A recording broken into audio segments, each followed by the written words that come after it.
Escuchen a esta perlita. Luis Arce Catacora dice que no hay intromisión del Ejecutivo en la justicia, que los medios de comunicación internacionales están desinformados.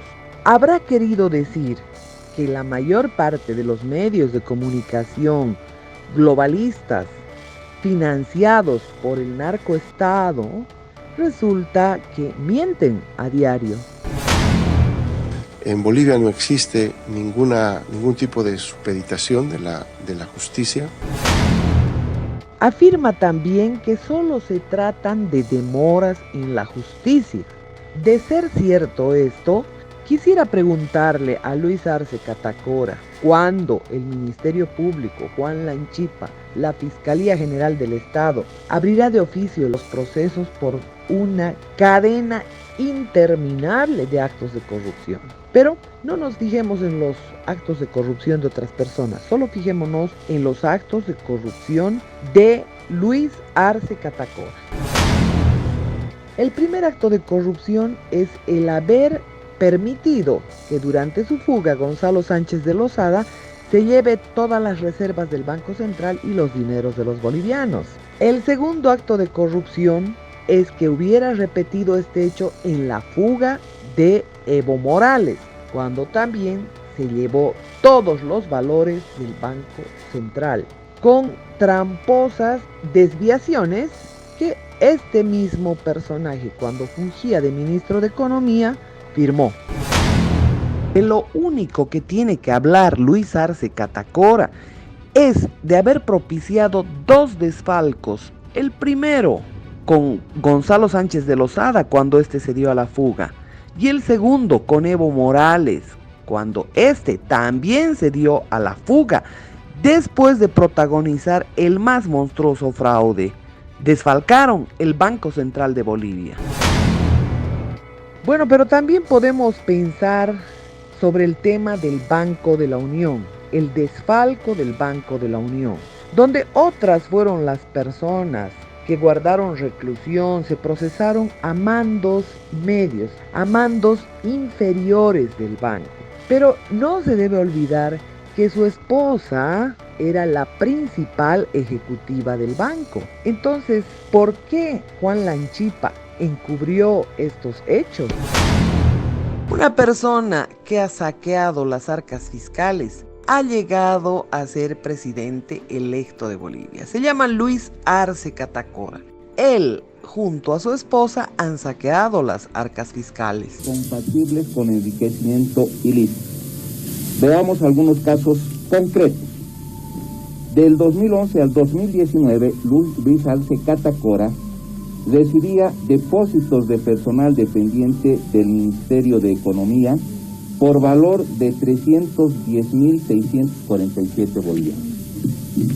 En la opinión pública, denuncias de propios funcionarios de Economía del Banco Central y de otras entidades denunciaban que eran obligados a pagar diezmos, a participar obligatoriamente en campañas.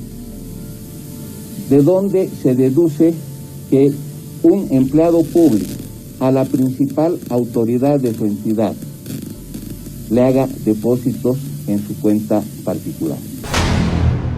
La otra pregunta, solo para Luis Arce Catacora, es ¿por qué autorizó decenas de proyectos de corrupción del Fondioc?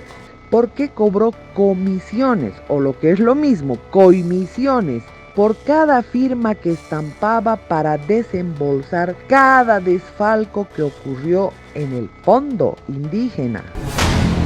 Hablamos del fondo indígena, hablamos de un enriquecimiento ilícito desmedido, movimientos multimillonarios en sus cuentas, sobre los que la Fiscalía ha cerrado las investigaciones. Pero lo peor de todo es que antes de la fuga de Evo Morales, movió 500 millones. ¿Dónde fueron a parar esos 500 millones? Él tiene que responder. En el caso Fondo Indígena, que ha evaluado operaciones financieras del exministro Arce Catacora cuando fingía como ministro de Economía y de su esposa Lourdes Brígida Durán Romero, subgerente del Banco Unión. ¿Por qué permite que en acto de total nepotismo su hijo trabaje en yacimientos petrolíferos fiscales bolivianos? Su hijo sea quien haga contratos con Venezuela, contratos por supuesto en desmedro del Estado. El hijo del presidente, Marcelo Arce, un inútil que no califica para nada, resulta que viaja con dinero de los bolivianos a autorizar a venezolanos de Pequibén que vengan a administrar la planta, en un tácito reconocimiento de su inutilidad, de su imbecilidad, de su falta de idoneidad y competencia. Entonces estos simplemente están haciendo negocios para ellos. Imagínense una planta de las mismas características que plantea el millonario hijo de Luis Arce Catacora, cuesta 25 millones de dólares. Y sin embargo ellos la han adjudicado en casi 400 millones de dólares. Imagínense ustedes lo que están robando en esta famosa planta de biodiesel. ¿Por qué no sometió a una licitación internacional los 50 millones de dólares que la exministra de Salud, Gabriela Montaño, pagó a los cubanos por unos larvicidas que no servían para nada y por unos medicamentos cuestionados y además vencidos superabundantemente, que los tuvieron que incinerar? Estas preguntas se pueden repetir en cada uno de los desembolsos corruptos en los cuales ha estampado su firma Luis Arce Catacora. Entonces, esto sin hablar del tema del fraude. Recuerden ustedes que él cometió delitos electorales por los cuales debería haber perdido la sigla, el Movimiento al Socialismo.